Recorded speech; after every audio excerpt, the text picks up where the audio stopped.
Case ஸ்டவ்வில் ஒவ்வொருத்தருக்கும் ஒவ்வொரு பிரச்சனை இருக்கும். எங்கள் வீட்டில் இருக்கிற பிரச்சனை என்னென்னா கேஸ் லீக்கேஜ். வீட்டுக்கு வர்ற எல்லாரும் சொல்கிற டயலாக், என்ன கேஸ் ஸ்மெல் வருது அப்படின்னு. ஒவ்வொரு தடவையும் சமைச்சு முடிச்சதுக்கப்புறம் கீழே ரெகுலேட்டரை ஆஃப் பண்ணி வைக்கணும். ஸ்டவ்வில் ஒரு பிரச்சனை அப்படின்னோடனே அப்படியே அதை தூக்கி போட்டுட்டு புதுசாக ஒன்றை இறக்குமதியெல்லாம் பண்ணிட மாட்டோம். 2-3 தடவை சர்வீஸ் பண்ணதுக்கு அப்புறம் தான் சரி இது வேலைக்கு ஆகலை அப்படின்னு தூக்கி போடுவோம். எனக்கு இது பெரிய ப்ராப்ளமாக தெரியல. ஏன் அப்படின்னா ஸ்டவ்வை மாற்றினதுக்கப்புறம் இந்த ப்ராப்ளம் சரியாயிருச்சு. ஆனால் புது ஸ்டவ் வாங்கினதுக்கு அப்புறமும் ஏற்கனவே இருந்த இன்னொரு பிரச்சனையும் கண்டினியூ ஆகுதே அப்படின்னு நினைக்கும் போது இதுக்கு ஒரு எண்டே இல்லையா அப்படின்னு கவலை தான் மிஞ்சுது. எந்த ஸ்டவ் வாங்கினாலும் வாங்கி முத நாள் சமைச்சிட்டு இருக்கும் போதே ஒரு பெயிண்ட் கருகிற ஸ்மெல் வரும். என்னன்னு பார்த்தா ஸ்டாண்ட் இருக்கு இல்லையா, அதில் இருக்கிற பெயிண்ட் தான் தீக்கு உருகுது. அடுத்து அதை நம்ம துடைக்கும் போது இந்த உருகுன பெயிண்ட் கரியா மாறி துணியில வேற ஒட்டிக்கும். அதனால தான் அதுக்கு கறி துணின்னு பேர் வச்சுட்டாங்களா என்னமோ. அப்புறம் அந்த துணியை சோப்பு போட்டு சுடுதண்ணியில் முக்கி அலசுன்னு அலசுனாலும் அந்த கறி போகாது. இது ஒரு நாள் 2 நாள்ல முடிகிற விஷயமே கிடையாது. இந்த கம்பியில் இருக்கிற பெயிண்ட் கொஞ்சம் கொஞ்சமா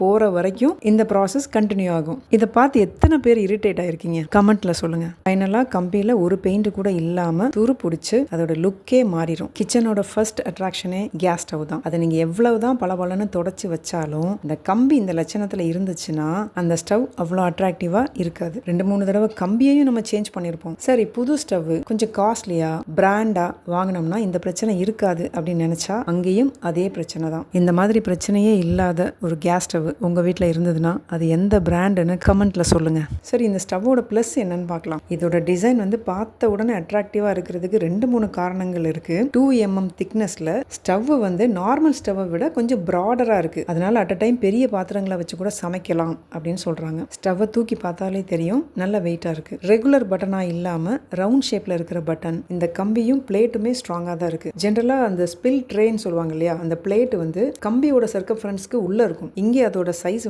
கம்பியை விட பெருசா இருக்கு. அது கொஞ்சம் டிஃப்ரெண்டா இருக்கு. அப்புறம் அந்த பர்னருக்கும் ஸ்டவ்வுக்கும் இடையில இருக்கிற அந்த கேப் ரொம்ப மினிமலா இருக்கு. அதனால லேசா பால் பொங்கி வடிஞ்சாலோ இல்ல குக்கர்ல இருந்து வடிஞ்சாலுமோ அது டைரக்டா பர்னர் அஃபெக்ட் பண்றது இல்ல. அந்த ட்ரேயை தான் கலெக்ட் பண்ணிக்குது. அது ஒரு பிளஸ்ஸா நான் பாக்குறேன். அப்புறம் இந்த கம்பியோட ஹைட் என்னோட பழைய ஸ்டவ்வை விட கொஞ்சம் ஜாஸ்தியா இருக்கு. அப்படி இருக்கிறதுனால சட்டியை சுத்தி மதன்னு தீ எரியாம அதோட பாட்டத்துல மட்டும் தீ படுற மாதிரி எரியுது. இது ஒரு நல்ல விஷயமா தான் நான் பார்க்குறேன். நீங்கள் என்ன நினைக்கிறீங்க? இந்த ஸ்டவ்ல வித்தியாசமான ஒரு விஷயம் என்னன்னா உள்ள இருக்கிற ஸ்பேர் பார்ட்லாம் தெரிகிற மாதிரி சைடு 2ஐயும் ஓப்பனாக விட்டுருக்கிறது தான் கொஞ்சம் ஆடாக இருக்கு. இந்த 5 வருஷ வாரண்டி பீரியடுக்குள்ள ஏதாவது சர்வீஸ் வந்தது அப்படின்னா நம்ம அடுப்பு தூக்கிட்டு கடைக்கு போக தேவையில்லையா, இல்லை சர்வீஸ் சென்டருக்கு போக தேவையில்லையா, கொடுத்துருக்க நம்பருக்கு காண்டாக்ட் பண்ணால் வீட்டுக்கு சர்வீஸ் பண்ணி தருவோம் அப்படின்னு சொன்னாங்க. ஸ்டவ் வாங்கி 3 மாதத்துக்கு மேலே ஆச்சு. பட் இப்போ வரைக்கும் ஒரு கம்ப்ளைண்ட் இல்லை. அதனால நிஜமாவே வீட்டுக்கு சர்வீஸ் பண்ணுவாங்களா அப்படிங்கிறத நாங்கள் இன்னும் எக்ஸ்பீரியன்ஸ் பண்ணலை. இது ரிலேட்டடாக ஏதாவது அப்டேட் இருந்ததுன்னா ஃபியூச்சரில் நான் டிஸ்கிரிப்ஷனில் அப்டேட் பண்ணுறேன். இந்த ஸ்டாண்டை பற்றி சொல்லியே ஆகணும். பவுடர் கோட்டட்னு போட்டிருக்கு. பார்க்குறதுக்கு வேற நல்ல மேட் ஃபினிஷிங்காக வேற இருக்கா.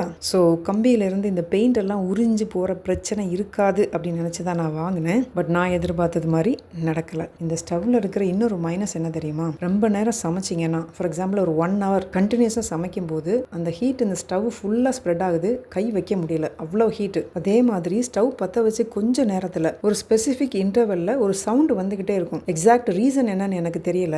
நான் என்ன நினைச்சேன்னா இந்த ஹீட்னால ஸ்டெயின்லெஸ் ஸ்டீல் எக்ஸ்பேண்ட் ஆகுது போல, அதனால ஏதோ சவுண்ட் ப்ரொடியூஸ் ஆகுது அப்படின்னு நினைச்சேன். உங்களுக்கு உண்மையான ரீசன் தெரிஞ்சதுன்னா கமெண்ட்ல சொல்லுங்க.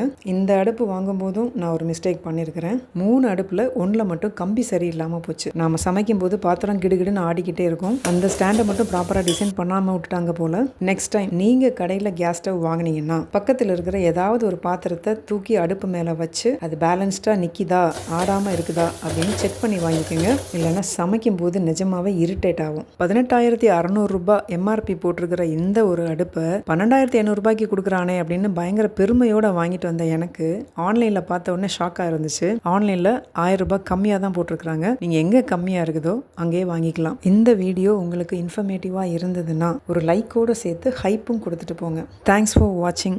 This is Ramzan.